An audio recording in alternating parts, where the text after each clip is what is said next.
Gran Canaria e una dintre insulele despre care multă lume crede că știe cam tot. Soare, plaje, hoteluri, vacanță. Și sincer, partea asta chiar există. Și dacă rămâi doar la ea, ratezi destul de mult din ce poate oferi insula.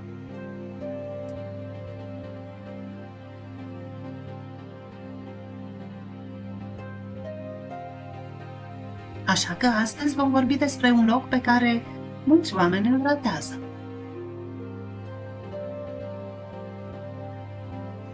Firgas. E un mic orășel din nordul insulei, cunoscut mai ales pentru centrul său plăcut și legătura cu apa, lucru care se simte imediat în imaginea locului.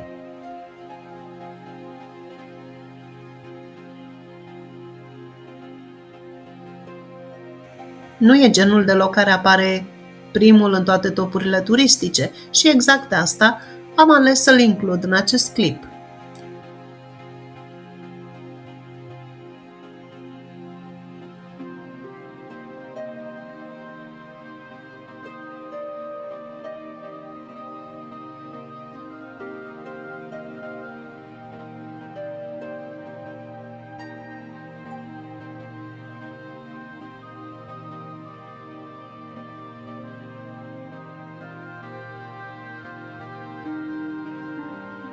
Frumoasă arhitectura.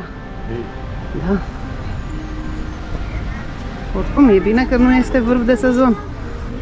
Altfel, nu, probabil că nu poți să stai să le vezi pendelete.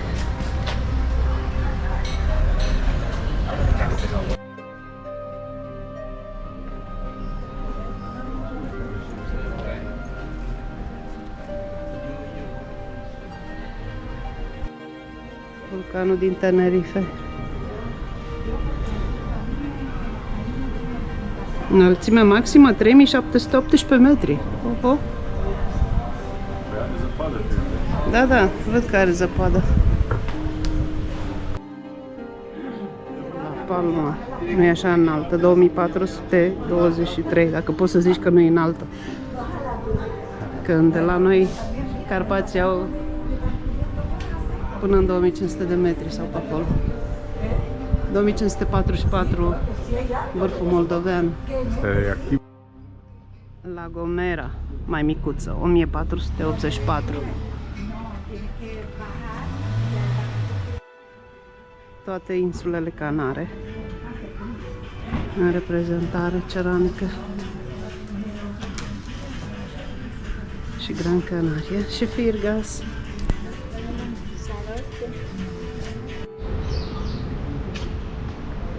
1950 de metri, cea mai mare altitudine după Gran Canaria.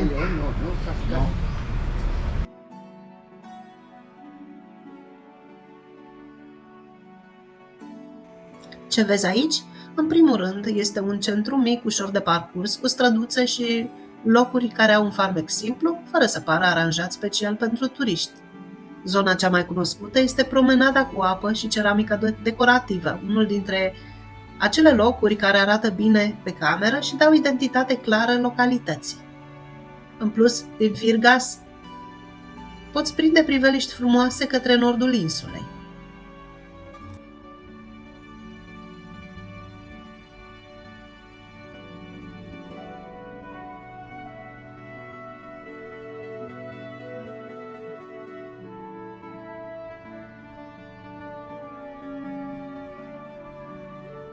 Cum ne ajută și lumina. Căsuțele astea coloniale sunt chiar frumoase.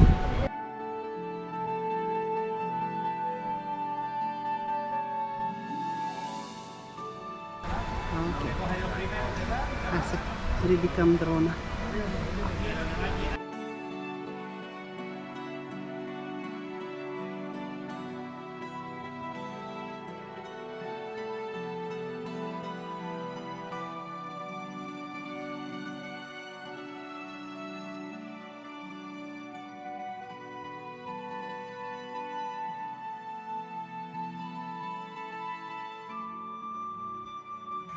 De ce merită vizitat? Pentru că nu tot ce e memorabil în Gran Canaria trebuie să fie dramatic sau uriaș. Firgas merge bine ca o oprire într-o zi de explorat în nordul insulei și adaugă ceva ce multe locuri mai cunoscute nu au. senzația că ai ajuns într-un loc care își păstrează stilul lui. E genul de loc care nu impresionează prin spectacol, ci prin atmosferă și detaliu.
Iar acesta a fost Firgas, un loc mic pe hartă, dar imens ca atmosferă.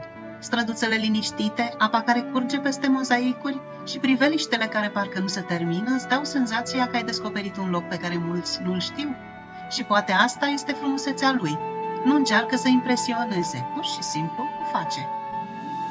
Dacă ți-a plăcut călătoria asta, nu uita să ne dai un like, să te abonezi și să rămâi aproape, pentru că urmează și alte locuri speciale, poate chiar și mai surprinzătoare. Spune-mi în comentarii, ai auzit până acum de Firgas? Sau e pe lista ta de acum înainte? Ne vedem la următoarea aventură. Mersi!